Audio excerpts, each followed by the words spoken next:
Okay, guys, continuing on where we left off on the CD collection. I think this is part 55. I'm not really sure. I'm surprised that I've stuck with it and made it this far.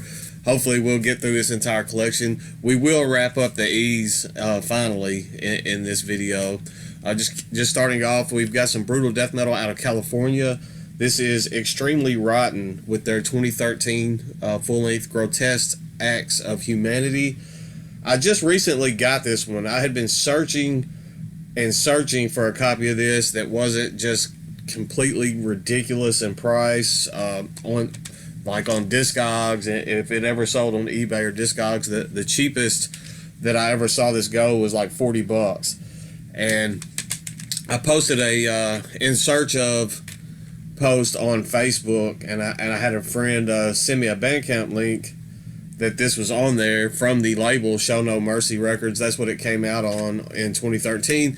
They had a disclaimer that said that they weren't shipping to the United States because of COVID, and I sent the label a message asking if they would make an exception and send it, and they said it was possible to send it to the U.S. So finally, at a decent price, I was able to get my hands on this. I've been hunting this album for years, so I was glad to get my hands on it. A little bit longer, I guess, long-winded on this particular album, but I'm just glad to have it in my possession. Killer brutal death metal out of California there.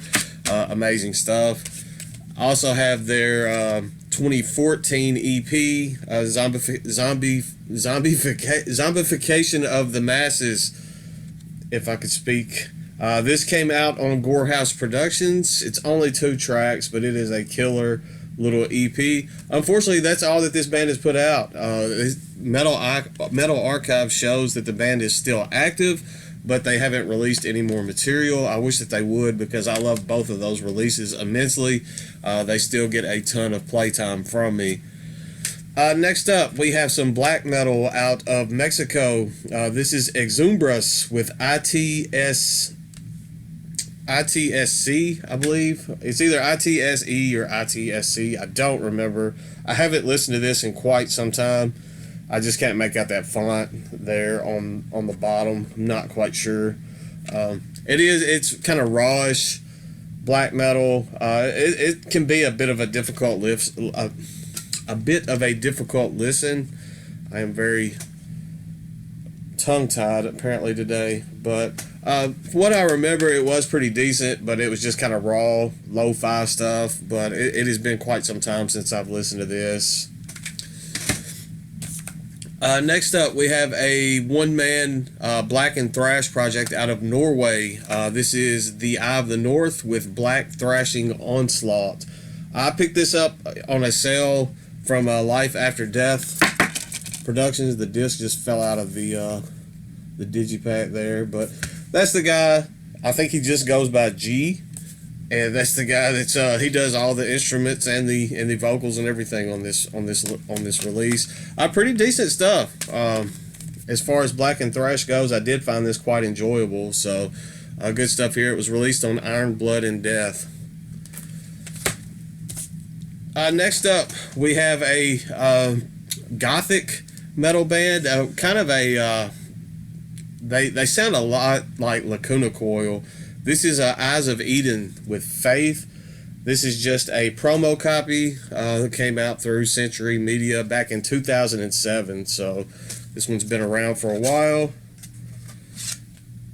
I think one of the producers, one of the members of this band does a lot of production work and producing work, and it had done albums for Lacuna Coil and some of the other bigger names in gothic metal, and it's kind of evident on this. I mean, it does sound pretty similar to Lacuna Coil. It's not a bad release, but if I wanted to listen to something like that, I would go for some of the bigger name bands before I would pull that one back off the shelf.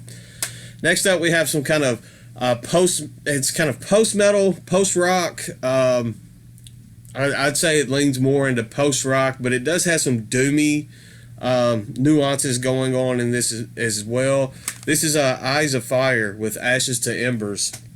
This came out all the way back in 2004, and I distinctly remember when this came out because I ordered it back around that time period when it came out, because I was still in college, and I was moved away, and when I ordered it, it got shipped to my parents' house, and my dad thought it was a package for him. He opened it up and called me and said I had some devil music waiting for me at the house. So it's not an album that I still listen to just a whole lot anymore, but it has that nostalgia, that memory tied up in it. So I'll probably have this in my possession forever. I mean, I've already had it now for 18 years, so might as well hang on to it forever. Then I have the one that came out after that. This one came out in 2005. This is Eyes of Fire with Prisons. I do like their debut a little bit more. This is just another one of those Century Media promo sleeves. As you can see, I've had this forever. I mean, it's pretty beat up. I think at one point this was in one of my big CD binders. You know how you used to carry those big binders around with you everywhere, and the actual sleeve would fit down inside of that little pocket that was in that binder, and I think that's how that got all beat up. The Eyes of Fire Faith album kind of looks the same way, because I think they were both in the same binder way back when. Next up, we have some black metal.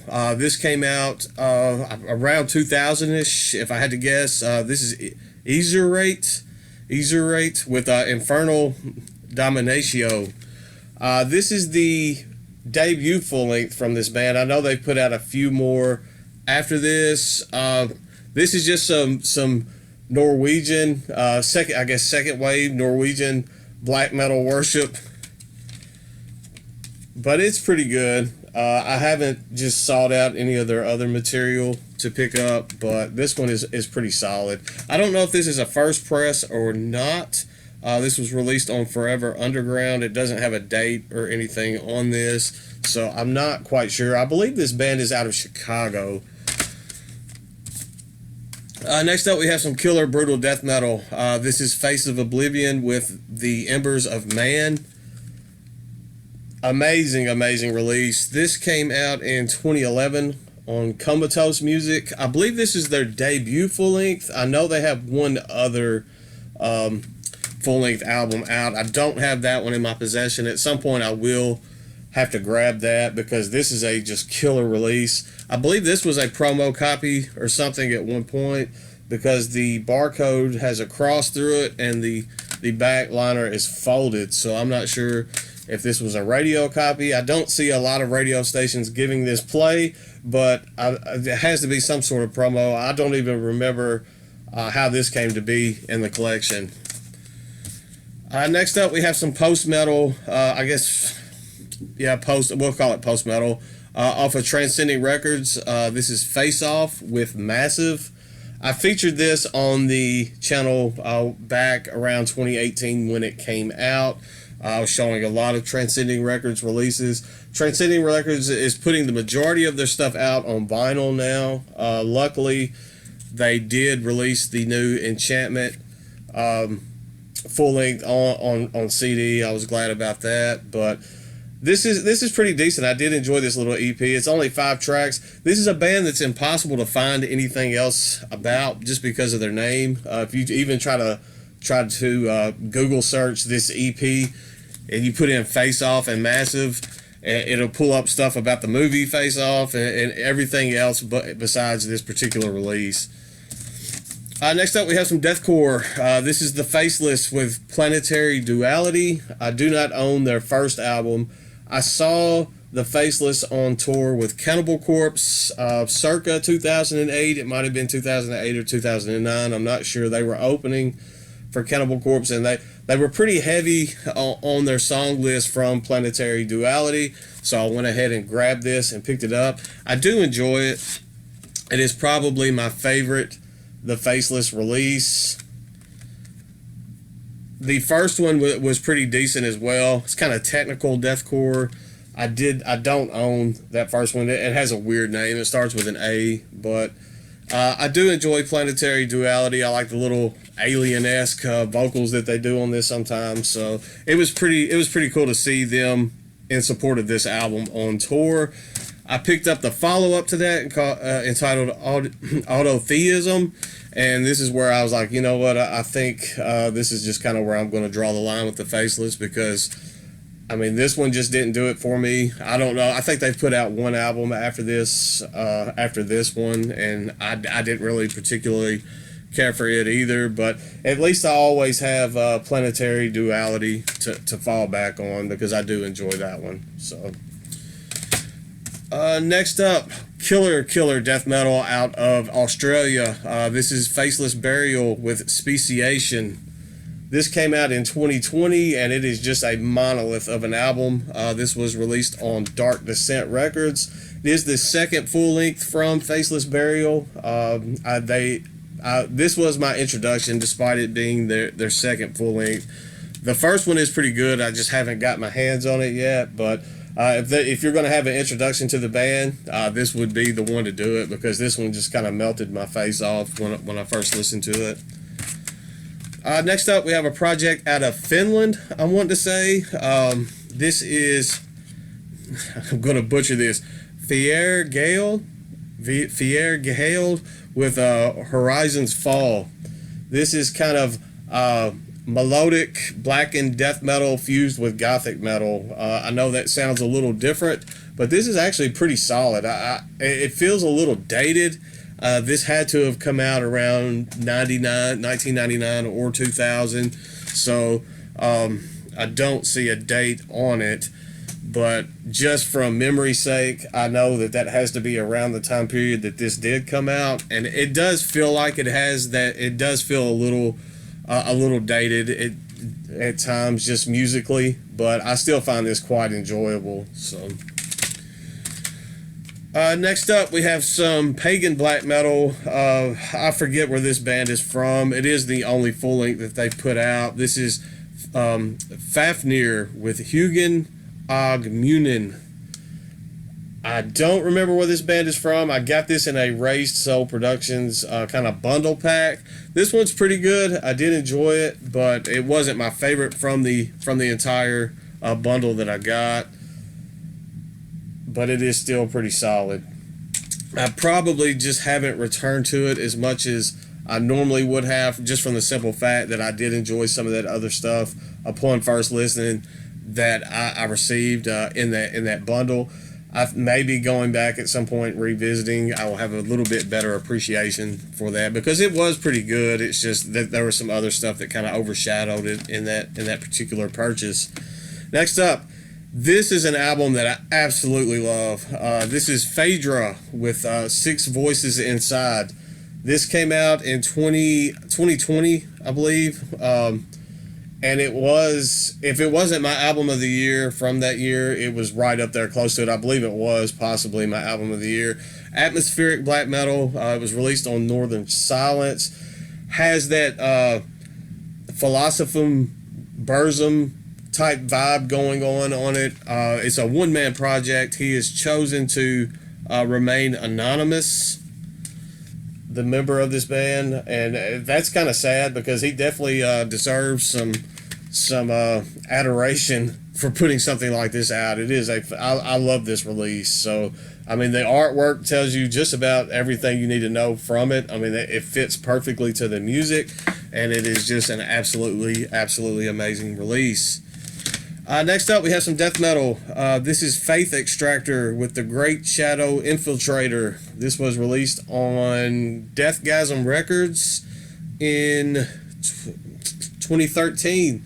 This is a pretty solid release. It feels like this is always found in grab bags, especially Deathgasm grab bags.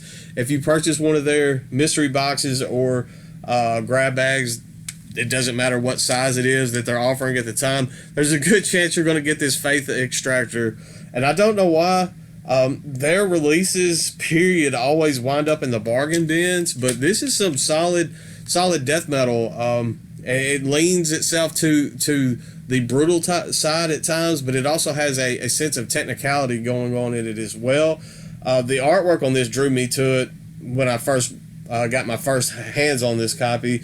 Actually, I've had a few of these in my possession over the years, just because it's always in grab bags and such. But it's pretty good. Not my favorite Faith Extractor. Sorry, my voice was trying to go there for a second. But it is a solid release. Next up is probably my favorite of the two that I own. This was their second full length. I haven't really listened too much to their debut, so I need to check it out at some point.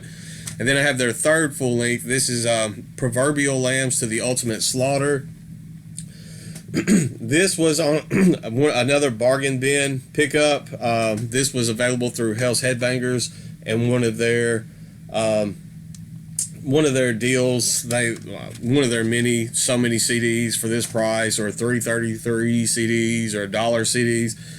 It was in one of those bargain bin deals that they do, and it was a definite high point of the purchase that I had made at the time. Just solid death metal. I already knew what I was getting into with Faith Extractor because I'd heard this one. I was like, you know what, I want to go ahead and pick up the third one, and it was definitely worth the purchase because I found it to be better than that second album. Next up, we have some atmospheric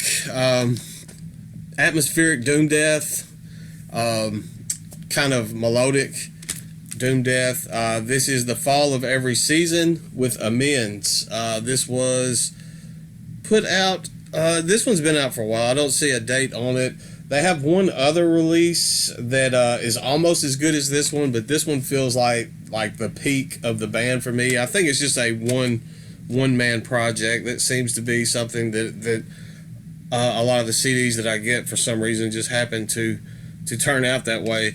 But good stuff, very atmospheric stuff, very catchy, very kind of thought-provoking material there. There's the gentleman behind the project, but good stuff there from The Fall of Every Season. If you haven't checked that one out, if you're into stuff like Agalok and Ephraim's, a band that I showed in a video not too long ago, if you're into that kind of sound, but with those, especially with like those two particular projects, at times have their moments where they kind of delve into a doomier realm, then you might dig this. It has kind of like those two projects, kind of the doomy portion of those two projects with some death metal mixed in, so if that makes any sense.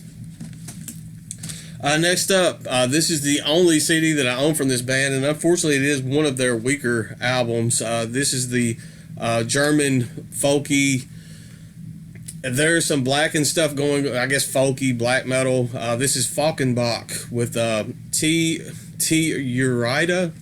Yeah. I really do. I say I just said they're German, and now that doesn't feel right. This was released on Napalm Records. I said German, and like now Finland's popping in my head, so chances are it's probably neither one. But I believe it's one of the two. Pretty decent album. I mean, it is one of their weaker releases. They have five or six full lengths out. Any of them that you could like pull off and listen to are going to be good. Some of them a little better than others, but I mean, for what it is, this is a pretty decent listen. It's just not my favorite in their discography. Unfortunately, it is the only one that I own. Next up, we have one of the Face Down Records albums that I still have in my collection from back getting all the Face Down Records grab bags and stuff. I always say that I don't have a whole lot of them left in the collection, but it seems like every 2 or 3 videos they're still popping up. So apparently I have more than what I think I do. This is metalcore. This is kind of melodic death metal core, if that makes sense. This is Falling Cycle with The Conflict. This is just above mediocre. I mean, it's not bad. Like the mediocre bars right here, it sits just a hair above. So I mean, that's why it's still here. That's why I'm keeping it around. It definitely scratches the itch when I want to hear something like this. This came out in 2002. I think it's the only full length that they put out, and then the band disbanded shortly after putting this release out, unfortunately. I think I would have enjoyed to see like a progression from this project, to see where they went after this, but I guess that's always one of those what ifs. Next up, killer doom death, I guess, melodic doom death out of Jordan, I believe. I believe it's out of like Amman, Jordan, the country. This is Falling Leaves with Mournful Cry of a Dying Sun. Very hard to read that font on that. I found this to be quite enjoyable. This came out in 2012. It was released on Endless Winter Productions, label out of Russia. It says only doom metal label. This is definitely doom metal. It's just got that death doom vibe going on. Very slow, crunchy, good stuff. The booklet is a little beat up just from years of use, but this is one that definitely be keeping in my collection for a long time going forward because I do enjoy that album. Next up, this one's a kind of a stinker. This is Frolic with Where Distant Spirits Remain. This was released on Candlelight back in 2011. This was the first release from this band. Post metal has some definite post metal vibes going on in this. The band doesn't even have this one on their Bandcamp. Like if you go check out the Bandcamp for Frolic, they don't even have this release on there. So I don't know if they just don't like this one. I don't know. The aesthetic and everything drew me in on this. I thought I was going to really enjoy it. I saw some comparisons to some of the more atmospheric bands at the time, and I thought, you know what, I'm going to check this out. This looks like something that would be up my alley, and it really didn't do it for me. I've heard they've kind of changed their sound moving forward, but I don't know. After listening to that one, I just never really progressed any farther into checking out their discography. Next up, we have Falls of Rauros with The Light That Dwells in Rotten Wood. I am missing the very first Falls of Rauros release. I would love to have that one in my collection. I will still grab it at some point. I feel like the first 3, maybe 4 full lengths were the high point. I think the first album, this album, and the one that followed it was kind of like the heyday for me as far as Falls of Rauros goes. But I still do enjoy the stuff that they're doing now. But those first 3 albums in particular were just really where it was at for me. I do love The Light That Dwells in Rotten Wood. Out of the 3 or 4 of the Falls of Rauros albums that I do own, this one is definitely my favorite. More of that just atmospheric black metal. This is before they got over the top, melodic, over the top, like perfect production. That they still had a little bit of abrasiveness going on as far as their black metal goes. So that one was probably takes the cake for me as far as Falls of Rauros releases, that or that first album. And then next up we have Believe in No Coming Shore. Decent follow-up to The Light That Dwells in Rotten Wood. This is where you can kind of start to feel the change of the band going to just over-the-top harmonious. It's hard for me to... Like, they just have this pristine, clean sound now, which I have their new album. It's not going to be in this video because I have my 2022 releases stored in a separate section. And then I have Falls of Rauros with Vigilance Perennial. This one was pretty decent as well. I did not pick the one up that came out just after this. I wasn't a huge fan of it. I did pick up their newest release, as I said, though, but like the newest release, if you listen to the first 2 and then you listen to the newest release, it almost doesn't sound like the same band anymore. The material is still good. It's just I kind of lean. I hate to be that person that's always like, I like their earlier stuff. I wish they would, but I do. I enjoy their earlier stuff a bit more. Next up, we have another Face Down Records release. This is a metalcore project entitled Fall Star. The name of the album is Backdraft. Pretty good from what I remember. I have not listened to this album in years, but I remember when I got this Face Down grab bag, Fall Star was one of the standout bands for me in that grab bag. And at the time, a lot of the people that were into that particular style of metalcore and deathcore and in that heyday of 2007, 2008, when this came out in 2013, so I don't know what I'm talking about. But it had that almost MySpacey resurgence, I guess, 2008, 2007, 2008 sound. There was like this deathcore resurgence, and with that came a resurgence into metalcore and styles of metalcore. And this band was just overlooked as far as a lot of the people that were getting those Face Down Records grab bags. They just didn't really care for Backdraft, and I thought the Backdraft album was one of the better albums that I got out of that entire grab bag. So quit talking and rambling about that one now and move forward. Speaking of deathcore, we've got some more deathcore, another kind of leaning technical deathcore. This is Fallujah with Harvest Wombs. I know a lot of people look at the first Fallujah album as their best. I don't even own that one. Leper Colony, I think, is what that one was entitled. I mean, it was decent. It just didn't do it for me, but I did enjoy Harvest Wombs enough to grab myself a copy. Another Unique Leader label album. Harvest Wombs is pretty good. It is my second favorite Fallujah album. I know that kind of sounds like blasphemy, because if I don't own Leper Colony, you would think that this one would be my favorite as far as what people think of Fallujah. I do enjoy this one, don't get me wrong. It's probably my second favorite release. And next I have the EP that followed that. I got sidetracked there for a second. This is Nomadic. It came out shortly after Harvest Wombs. Pretty decent little EP. Not a whole lot going on in it. It's just 3 tracks. So, but as I was saying, Harvest Wombs is my second favorite Fallujah album. And now I can get to the one that kind of, it'll sound a bit like blasphemy for me saying that this is my favorite.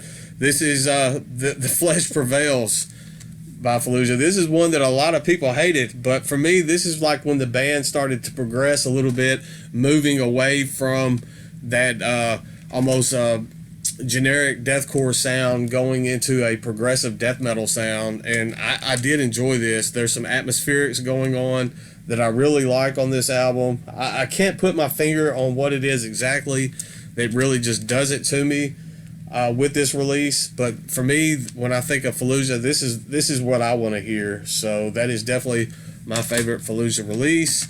I like the follow-up to that one as well, Dreamless. I think a lot more people probably like this one than they did on the Flesh Prevails. I think the kind of style and sound change wasn't as much of a shock when Dreamless came out as it was on the predecessor. So I think people were a little bit more open to it at that time. I still like this. It's just I like the other 2 full lengths that I own a little bit more. And then this one I just didn't really care for at all. This is Fallujah with Undying Light. I don't know. This one there wasn't anything on this album that just kind of stood out to me. A lot of the tracks on this kind of just sounded the same. This came out back in 2019. They had changed labels. Everything that they had put out prior to this, I believe, was on Unique Leader, at least the 3 that I own. This was the first that they put out on Nuclear Blast. I'm not going to complain about Nuclear Blast on this video. I've complained about them enough on this channel. They do have an album coming out, I think, in September, a little bit later this year. So I'm curious to see what that's going to sound like. I will probably end up picking it up. I'm not going to order it through Nuclear Blast. I'll order it through somebody else. But I am excited, a little excited just to hear some new Fallujah. I mean, it's been 3 years, and since I wasn't really big on this one, I'm hoping that they'll kind of bounce back and give me something I like on their new one. That's all I've got for this. I'm glad we finally made it out of the E section, and we're straight into the F section, and we'll just jump right back into that next Sunday. So that's all I've got. Stay classy, stay metal, and I'll see you guys soon. I promise.